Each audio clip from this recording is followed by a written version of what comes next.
कटक चाउलियागंज श्रद्धा garden ठारे दोलयात्रा प्रस्तुति नवमी महासभा 2026 अनुष्ठित एक कार्यक्रम में 25, 22, 19, 16, 25 और 72 दिगभाग संकीर्तन मंडल अधिकारी शांति कमिटी पूजा कमिटर मुरबी सरकारी अधिकारी मैंने जोगद आगामी दोलयात्रा आयोजित होगा संकीर्तन मंडल शोभायात्रा को श्रृंखलित और सुपरिचालना आलोचना करा कटक दोलमुंडई छकु बाहरी संकीर्तन शोभायात्रा बक्सी बजार 72 मठरे पहुंचब जो रास्तार संकीर्तन मंडली जीवे से रास्तार समस्त आयोजन उपर आलोचना करा जायछि। एहा सह समस्त अधिकारी और मुरबी को संबर्धित करा जायथिला। आज आमर चलित वर्ष दोल उत्सव उपलक्षे 72 संकीर्तन मंडली तरफ महानवमी बैठक एथिरे चलित वर्ष प्रभु ठाकुर जी दोल उत्सव किपरि पालन हम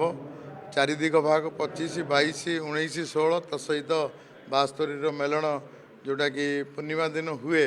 सेटा जेहेतु पूर्णिमार ग्रहण लगुच से दिन हो पारे पूर्व दिन हम 2 तारिख